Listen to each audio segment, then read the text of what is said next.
Yes, ladies and gentlemen, welcome back to Spurs Live. It's myself, Josh, and Matt. Let me quickly introduce them all. How are you guys doing, lads? You guys all right? All good. Back. Brilliant, brilliant, brilliant. Well, I think the majority, well, all the Tottenham Hotspur fans will be probably very, very happy right now after Arsenal have just drawn Bayern Munich in the Champions League, Harry Kane revenge. But that's not what that's not what we're here to talk about. We're here to talk about the Fulham versus Tottenham Hotspur match. It's going to be a very, very interesting one. But before we start, make sure I want everyone to smash the subscribe button and drop a like on this live stream and answer the poll we've got going in the chat.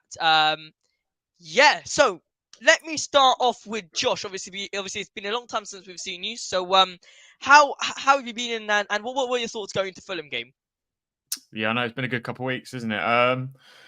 Yeah, just come back from Geordie Land, Newcastle, where it's they seem a little bit down in the dumps up there. I'll be honest. I wore the Spurs shirt out a couple of times. I didn't get too many people mention it, so I think they stayed very quiet around me. And I was obviously up there for that great result against Villa last week, which was so. Do you know, anyone else think the result against Villa has been so swept under the carpet by media? That was the biggest result of the season for us, and I think probably the biggest game in the top 4 race that we're going to have this year. Yeah. But anyway, Fulham. I'm excited to have a late kickoff where I don't have to watch a stream for a 3 p.m. game for once. That would be nice. But then also, yeah, I think it's just continuing the good momentum. I think we've got to absolutely kick on from here now because Villa will be on the back foot. I don't know if anyone saw Watkins went off injured last night as well against Ajax, which is just another boost for us. Not that I ever want anyone to get injured for us to, surpass them in the league, but it just seems like things are going Spurs' way at the minute, and we're riding high. So hopefully a tough away game against Fulham, but who are actually performing well because they just beat. Is it Brighton they beat last week or Wolves? I think it was Brighton that they beat. I think it was Brighton.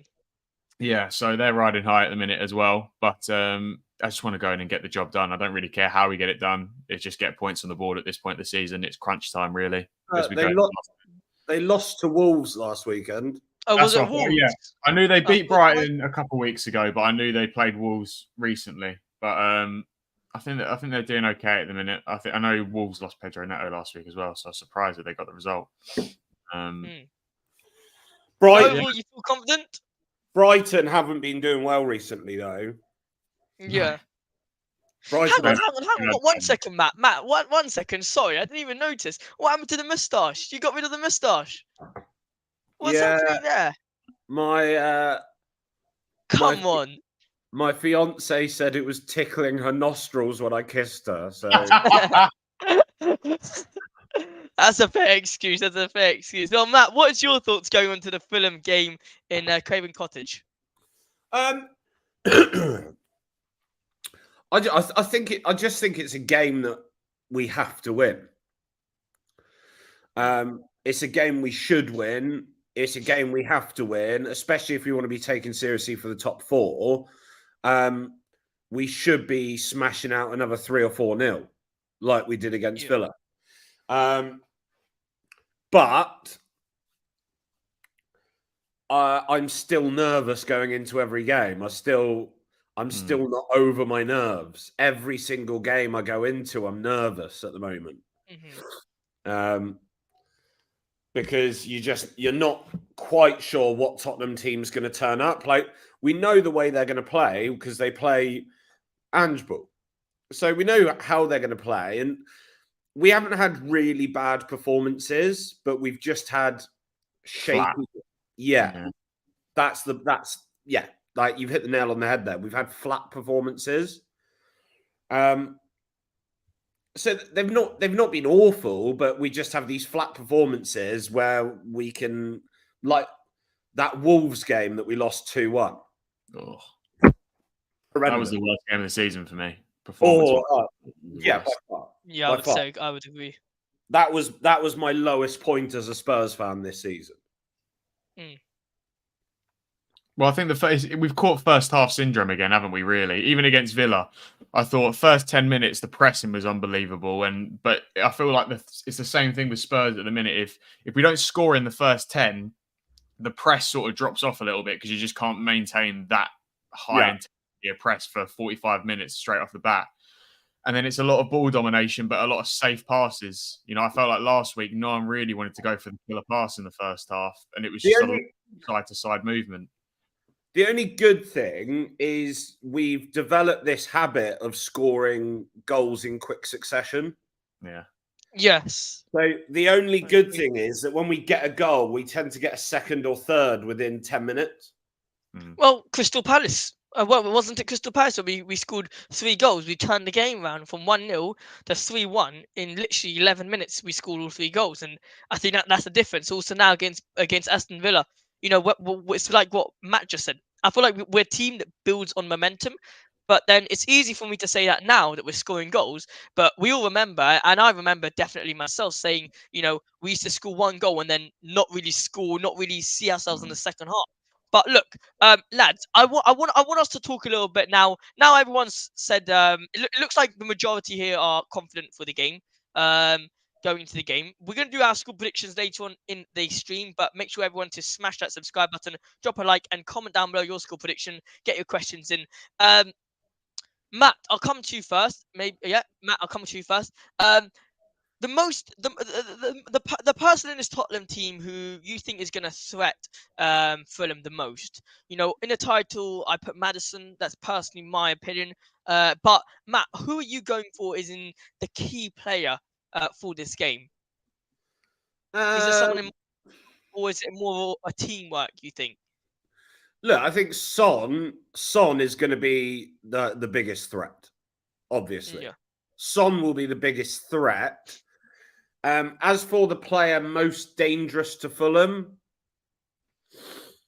Maddison, Udogie. Because Udogie he gets down that wing a lot. He gets forward a lot. But he's very, very important at the left-back role. So Udogie's important. I think Kulu putting in a good performance. Kulusevski, if he can control that right flank, make sure he's cutting in, putting balls in, I think that could be important. Yeah, I mean... You'd say Son or Udogie, mainly that left flank of the Tottenham Hotspur team, you'd say. Yeah, but I want Son through the middle, not on the left. I don't want Son on the left ever again. Okay, don't worry, Josh. Don't worry, we're going to get into that debate. I don't want to get into that right now. We're going to get into that very, very soon. Even though Son should be through the middle. We will get to that. Don't worry. I've already told Josh. I've already told Josh about that debate. We will get to it very, very soon. So Josh, where would you say the key positions are in this Tottenham side to beat this Fulham team? Would you say it's like the wings, like down the left hand side, Udogie's side? Would you say it's the midfield department? Where would you say is?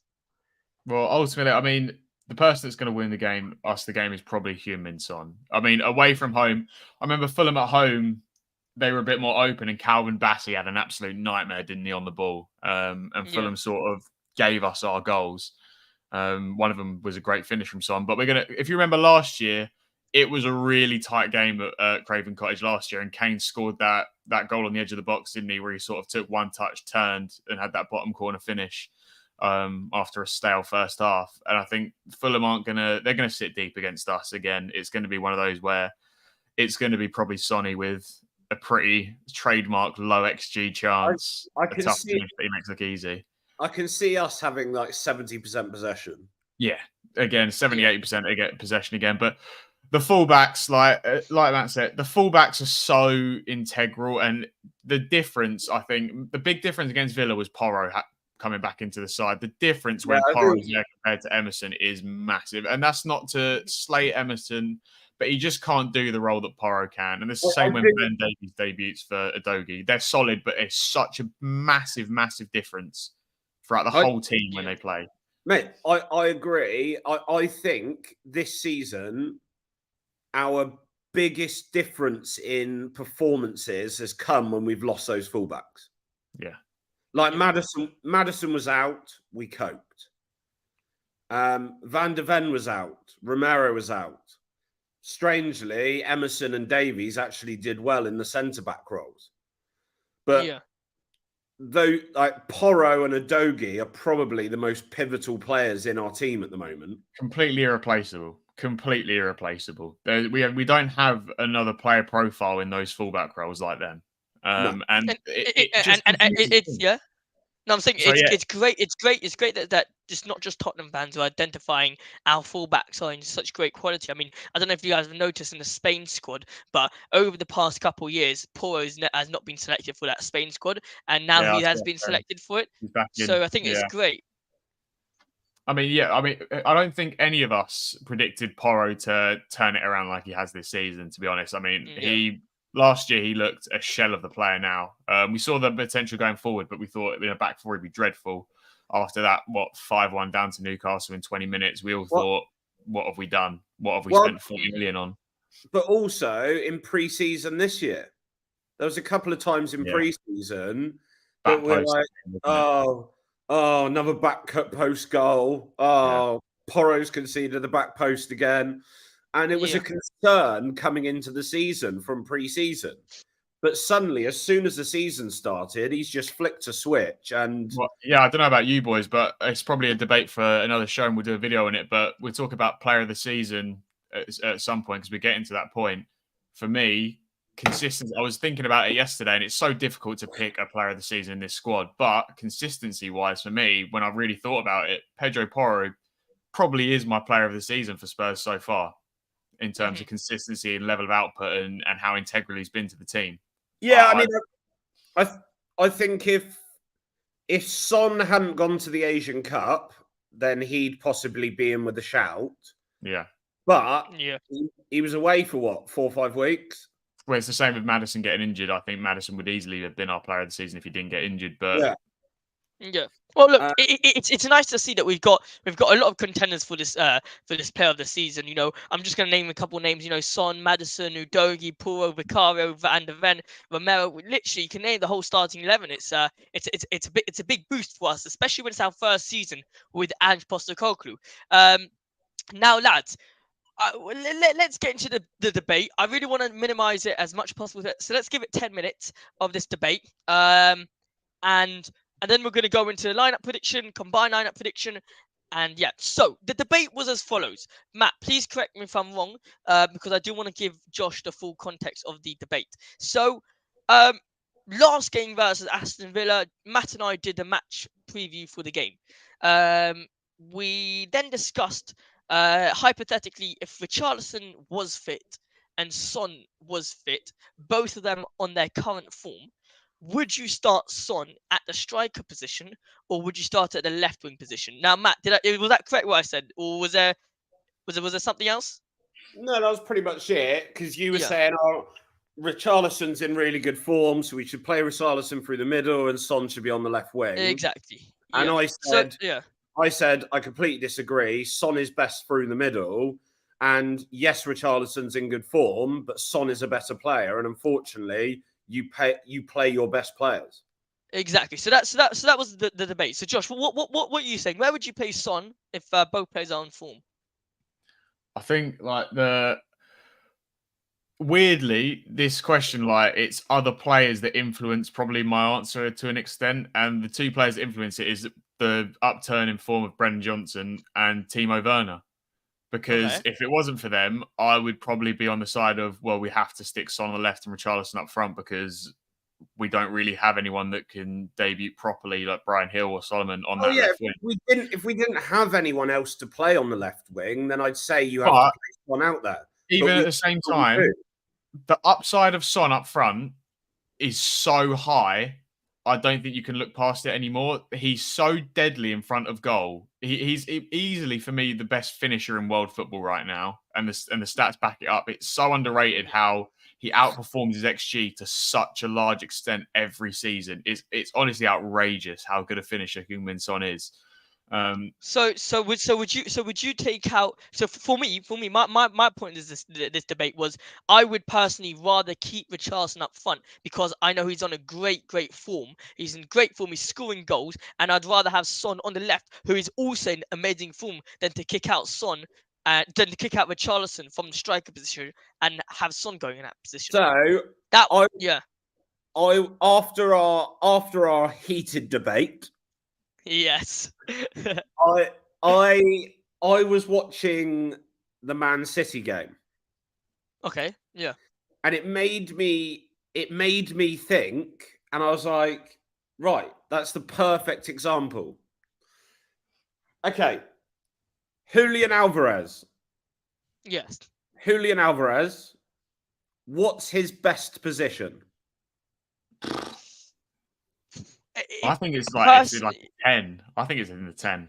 Yeah, I would say like not a striker. I'd say like a centre forward, like a false 9. I would say, or something like that.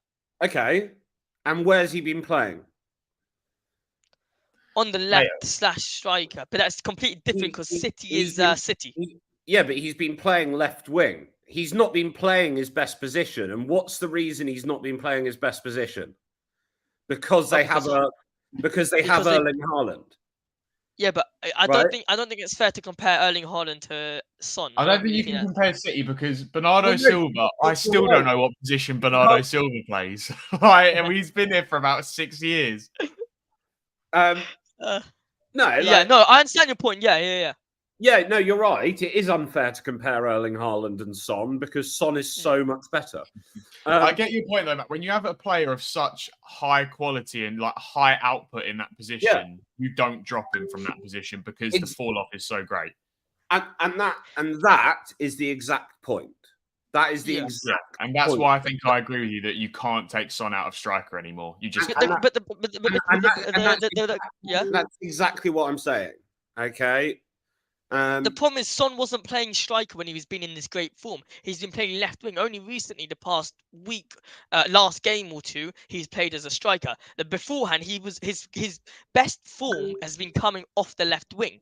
Whether or not he's been beating his man or whatever. A point is his best form has come on the left wing. Now, if you want to maneuver him to that striker position and take out Richarlison from that position and do maybe what Matt said in terms of play Richarlison off the left, who knows? Then personally, that would be I more understand. By the way, Matt, after the debate, I more understanding the point where, okay, fine, if Richarlison would play off the left, then I kind of understand that because you still have two great players who are on two great forms right now. But if you say, okay, no, I would rather have Son up front and take Richarlison completely out of this team when Richarlison's on great form, I personally wouldn't understand that. I think with Richarlison, though, like Ange clearly sees it the same way, though, because all of our links are to left wingers. He clearly sees Son as a striker now, I feel. And if Son didn't go to AFCON and Richarlison didn't hit that form because Son went to, not AFCON, sorry, to the Asian Cup. If Son didn't go to the Asian Cup, Richarlison doesn't really get the same opportunity to score the goals and carry the team through that period.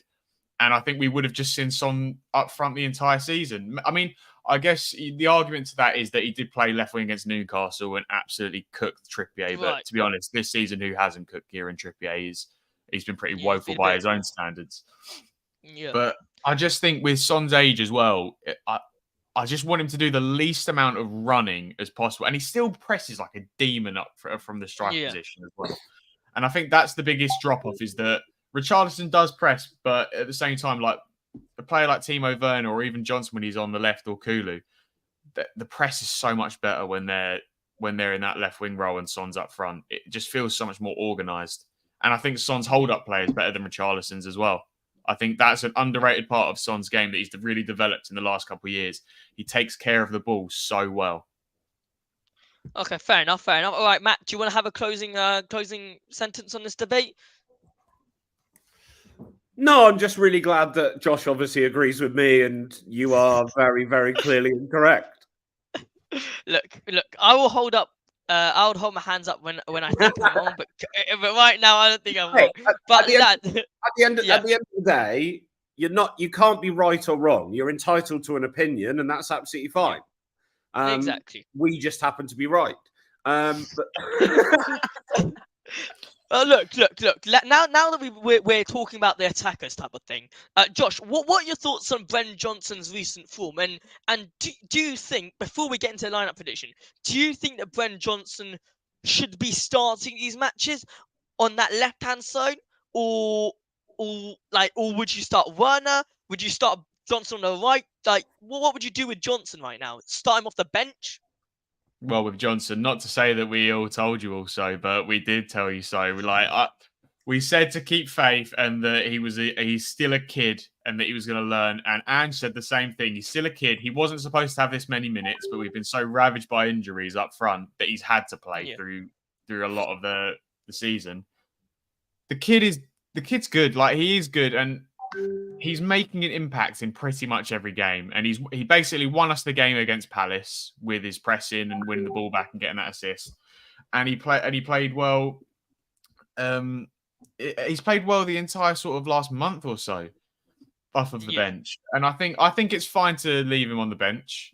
I mean, because Kulu is so integral in terms of ball carrying and how hard he presses on the right-hand side, even though he doesn't affect the game as much as I think he could when he's on the ball. And I think he'd admit that himself. Certainly his sister would admit that if anyone's read his letter that he wrote to Spurs fans. And I think I'm happy with Werner. I'm happy with Johnson on the left, or I'm happy with Werner off the left to start. I think it's not too much of a difference between either. You know, it's up to personal preference. I'm happy with both in the past month, Werner and Johnson.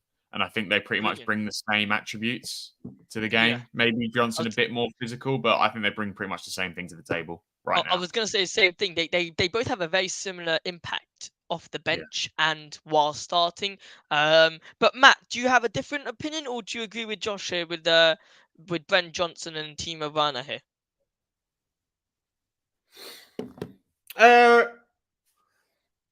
I think I would personally play Werner and bring Johnson on for Kulusevski at like 70 minutes. I don't mind that. I don't mind that. I'd like Kulu to get a rest. That bloke has played a lot of minutes. I think that's what people underrate as well. It's the same thing with Saka, but Kulu plays a lot. He barely gets taken off and he barely gets a rest. I would like a comfortable game where he gets a rest. But Joe, I'm actually just really happy for Brennan Johnson because he's got so much unnecessary stick this season. Like, I really don't understand the witch hunt for him this year. I think he's been a bit of a scapegoat for some pretty crap form because of injuries and other factors. And I don't think it's particularly fair on him. I don't understand it. Like, I've never had an issue with Brennan Johnson. I've never had I don't understand the hatred of some fans. I just don't get it. Yeah. Well, I think it's more social media. I think sometimes social media likes to just pick on someone. They find a scapegoat and then that's there for the season. And if you actually look at Johnson's output, it's actually really good for the minutes he's had and the sort of how new he is to the team. He's got 6 assists in the Premier League, and then I think it's 2 or 3 goals as well. So he's getting close to 10 goals and assists, which I'd say is a pretty good return for someone's first season at a new club, new system, new teammates. Like, I think that's a pretty good return. Yeah. Well, obviously, I'm going to be a bit of the negative one here, and I'm going to say that I think Ben Johnson right now, obviously, he's on great form, but I don't know if you guys actually watched Ben Johnson closely last game against Aston Villa, but a lot of his final passes, final decision wasn't right. Many times off that left-hand side, that pass, you know, when someone not overlaps but comes forward like Sonny, that wasn't great from Johnson's passing ability. But look, lads, I want to move on to the lineup prediction ahead of the game. I think it's going to be really interesting, this lineup prediction, because we got various players that could start more specifically in that attacking area. But let's start with the back 5. So Matt, I'm going to come to you first. What is your back 5 for Tottenham Fulham? Hang on. Matthew? Sorry, I just had a bit of work to do. Sorry, what was the question, mate? What is your back 5 for Tottenham versus Fulham? Back five? Oh, including the goalkeeper. Including goalkeeper, yeah. Sorry, I mean, yeah, including goalkeeper.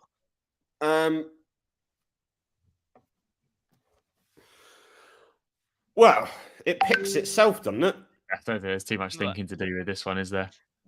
Yeah, I don't think there's much. It picks itself. Udogie and Porro obvious. Romero's clearly in there. And Porro's clearly in there. Romero's obviously in there. And with Van de Ven out this week, it's going to be Dragusin. And obviously Vicario's the first name on the team sheet.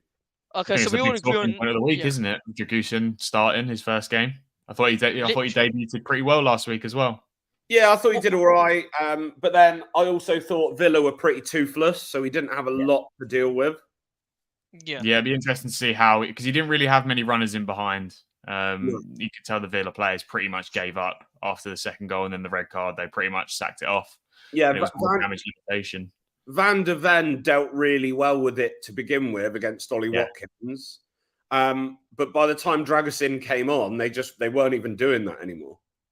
Yeah, they'd wilted by that point. But, the couple long balls that they did try and give to Watkins, he was pretty good in the air, fine in his passing.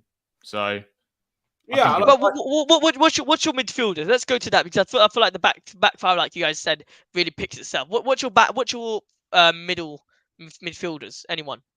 Sarr and Maddison, and then the third one, I don't really mind whether it's Basuma or Bentancur. Sarr, Basuma, and either Bentancur or... Sarr, Maddison, Bentancur Sarr and Maddison, and then Bentancur or Basuma. I don't mind.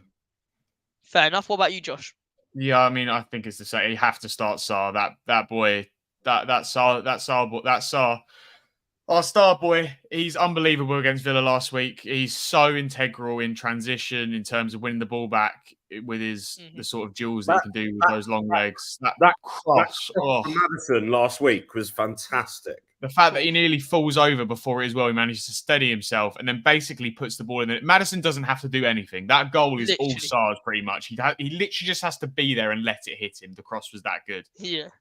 So he has to start from it. He's one of those that at the beginning of the season, we were saying when Bentancur comes back, Sarr will probably come out of the fold and back to the bench. He's integral. You cannot drop Sarr right now in this system. It's impossible to drop him.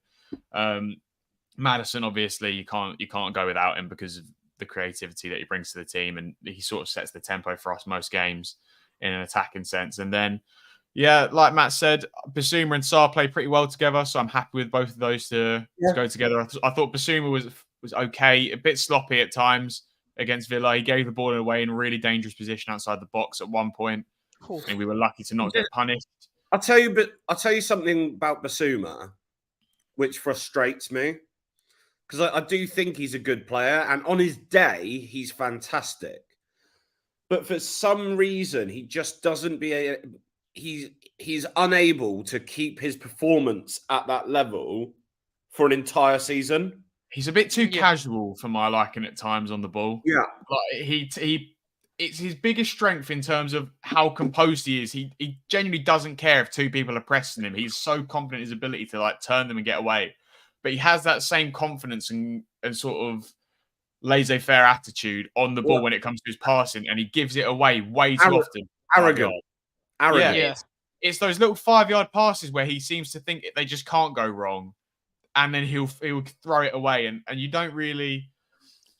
It's like that pass that you were talking about, Josh, against Villa. I'm now remembering exactly how the pass was. It was literally outside of the box, and it was such a careless pass. It's almost like he did like what Romero does, where he just stands on the ball and just passes it to nowhere. But I mean, personally, I'd still start Basuma because I feel like Bentancur it's still not on his A game. I don't know. There's something missing on Bentancur. I think he come back too soon because he just hasn't looked right. In my opinion. Something's been a bit off of him. But look, I think we can all agree with Basuma, Sarr, and Maddison as our midfield three. Now this is where it gets a little bit complicated. What is your front three? I don't think it's complicated at all. Richarlison specifically that left-hand side. Can I ask that? Johnson's fit. No, Richarlison. Oh, Richarlison. No, Richarlison's not fit. No.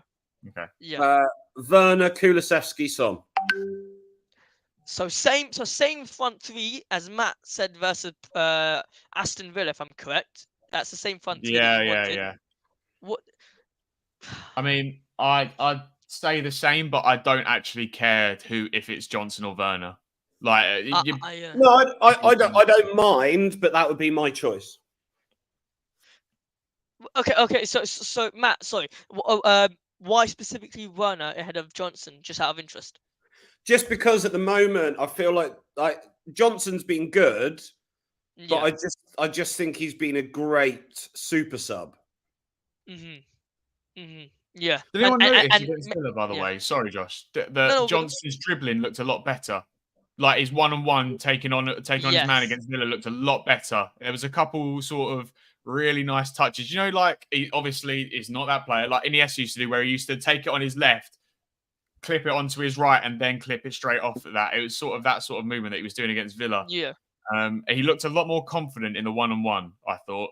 It looks like he's getting a lot more comfortable in a Spurs shirt, Johnson. He looks much more comfortable off the left, in my opinion. I mean, I saw him on the right. I rewatched a couple games of him on the right, not obviously the whole 90 minutes of the highlights, but I rewatched a couple moments, and he looks so much more comfortable off the left because he's a right-footed player, obviously. But personally, I would agree with Matt and Josh. Start Werner, but I think Johnson, instead of bringing him on the 70th minute, I want to reduce that and bring him on the 60th minute and gradually take that down, because I feel like Johnson overall can be a better player than Werner, but right now I think he's a better impact off the bench. But let's get to our combined 11 now. Josh, we did this last live stream. I'm basically going to give you a player from Tottenham and from Fulham, and you guys obviously decide what is who starts for who. So I think the keeper really speaks for itself. Leno or Vicario? I think we can all agree Vicario. Yeah, shout out Leno though. He's really good. Yeah. Like he's a bit underrated. Well, is he underrated anymore? I feel like he's a player that was underrated for a long time, and now people are starting to fess up to the fact that he's really kept Fulham where they are at times, especially like this season, last season. He's absolutely brilliant. And could probably play at a higher level. Well, he did at Arsenal, but probably should still maintain that higher level club-wise. But clearly, Vicario. Does Leno maybe remind you of a little bit of Ramsdale? I don't know. In a way, he kind of reminds me, because Ramsdale, I believe he's going to get a transfer to a lower team than Arsenal. I believe that. I think that's going to happen. I think it's like Newcastle destined. I think that makes sense for everyone. Yeah, something like Newcastle. But Ramsdale is a quality of Arsenal, if you understand what I'm saying. He's the quality of what Arsenal Chelsea keeper is. But all right, fair enough. We're all doing Leno. Right back is Castagne or Porro. I think we all agree Porro. Yeah, I think Porro's been the best right back in the league this year. Maybe Trent, you could argue, but yeah. Okay, this is, even when we were linked with this player, I couldn't even say his name. Adebayo. Exactly. Thank you very much, mate. Thank you, Josh. No, I think Romero's ahead. I think Romero's clear. Is Romero and Van de Ven? Here's a question for Matt. Is Romero and Van de Ven the best centre back pairing in the league? Would you say?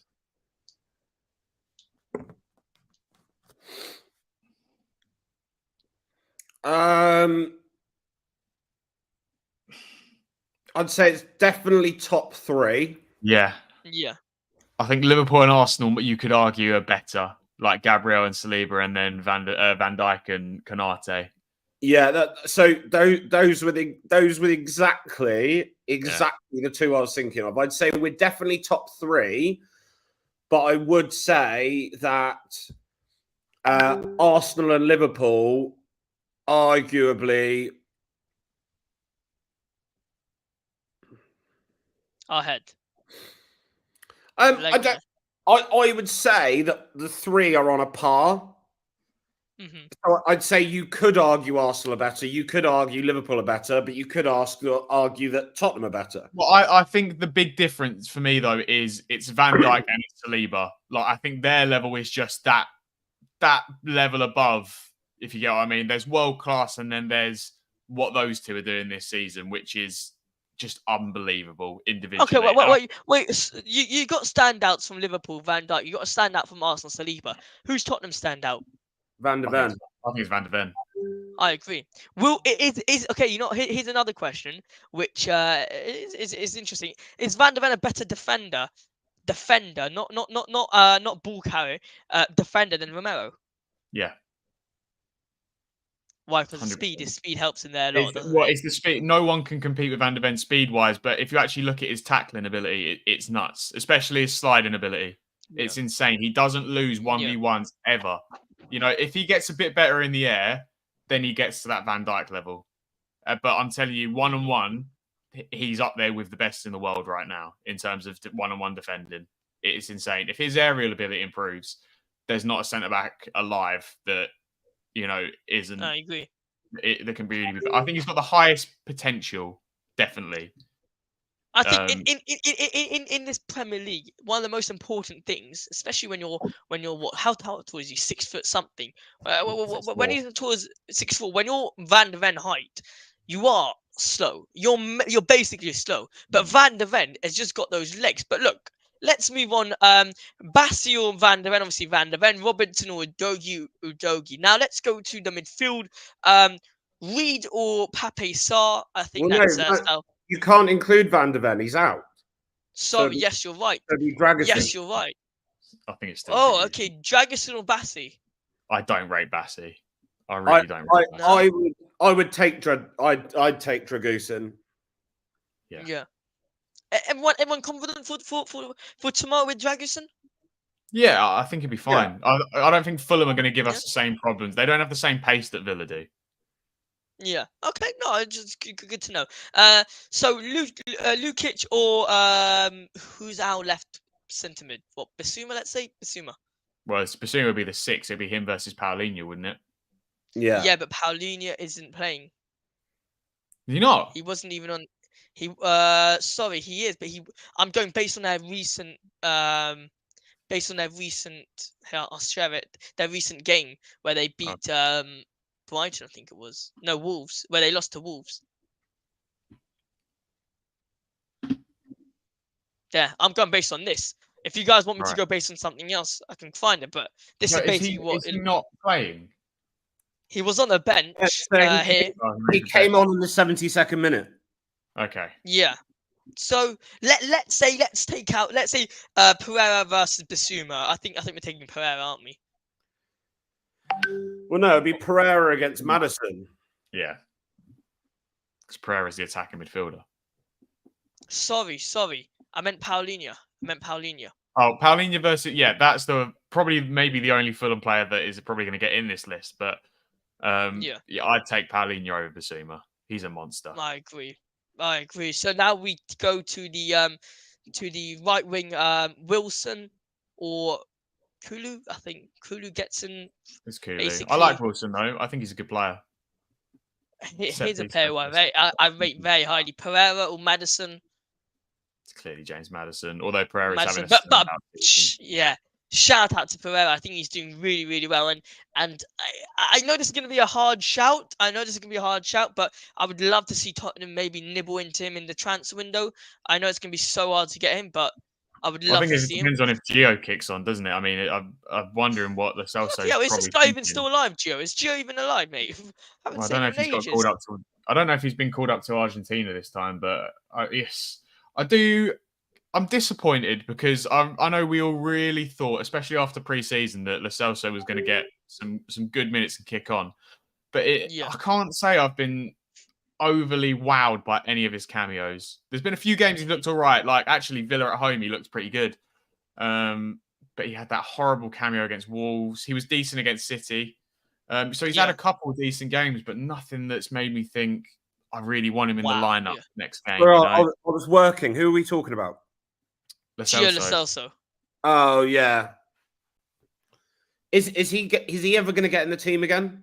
Well, is he ever going to stay fit again? I can't see him. I can't see him ever starting for us. But he is such a good backup player. But he just can't stay fit. So what's the point really in having a backup player that doesn't even make the bench because he's not fit enough to be on the bench? It's really frustrating because I can see the player there, and it's such a good level. for that role. But it's getting harder and harder, especially when you've got a player like Jamie Donnelly coming through the academy, to not want to give him the minutes that we give Lo Celso. Literally. But look, let's go over to Iwobi on the left, or well, we're playing Sonny up front, so let's go Johnson or Iwobi. I think it's Johnson based on recent form. Let's be honest. I think it's Johnson. Yeah, I do think it's Johnson. Iwobi did score a goal against Wolves, but based on recent form, let's be honest. And he scored against United as well. So he is in a bit of a good patch at the minute, Iwobi. But I actually think his best position is still through the middle, like in that more box-to-box centre mid role. Like a James Maddison role. Well, more of a Sarr role. He played that for Everton, didn't he? And he was fantastic more of a for Everton in that sort of Sarr box-to-box role. But he's doing well for Fulham on the left at the minute. I'm surprised Everton let him go, to be honest. I thought he was by far their standout player last year. Well, Muniz or Son... gone. Sorry. So I was just saying, if anyone's going to give us trouble in this game, it's probably going to be Iwobi, actually, saying it. Yeah, but I mean, I feel like Udogie is kind of good. I feel like it's always that left hand side. Won't he? Sorry, yeah. You're right. I actually agree with you. I thought he was playing off the right. So Muniz or Son's straight up for it. But yeah, look, that's our combined lineup prediction. Now let's get into our score prediction for the game. It's going to be very, very, very tight. I'm going to start because usually everyone steals my answer and it looks like I'm copying off everyone. So I'm going to go with a 2-0 Tottenham Hotspur. And I think I want to say James Maddison goal, and I want to see a Son goal. That's what I'm feeling like. I think a clean sheet is needed. We did get a clean sheet last game versus Villa. But just to get onto this clean sheet role, I want to have another one. Josh, what are you saying? What's your score prediction?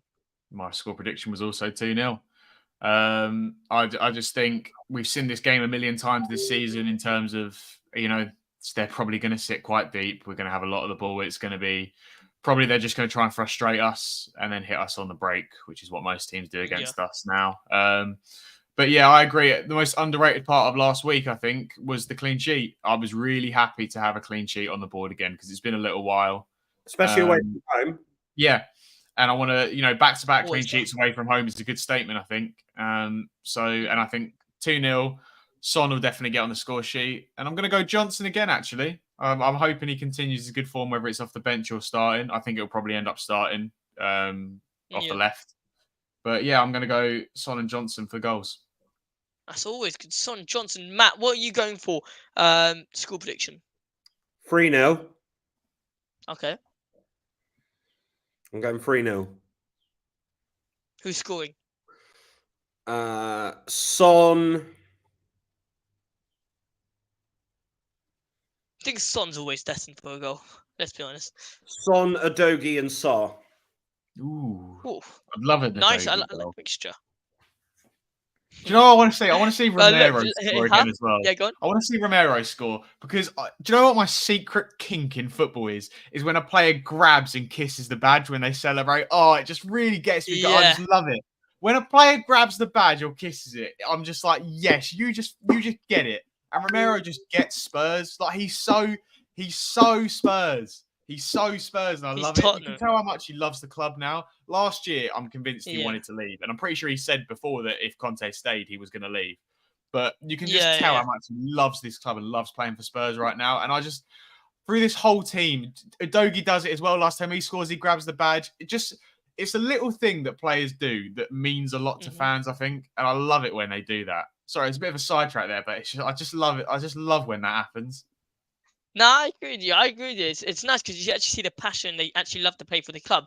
But look, lads, we're going to end the live stream here. I want everyone to make sure to smash that like button. It's down below. It's completely free. And smash the subscribe button as well. Matt and Josh, I will see you for the match reaction. Let's say Sunday, I think it will be, or sometime then. Everyone who is watching right now, drop a like on this video, subscribe. Been great to have a good live stream with all three of us here. And And yeah, we will see you in the next video. Come on, you Spurs. Up the Spurs. Bye-bye.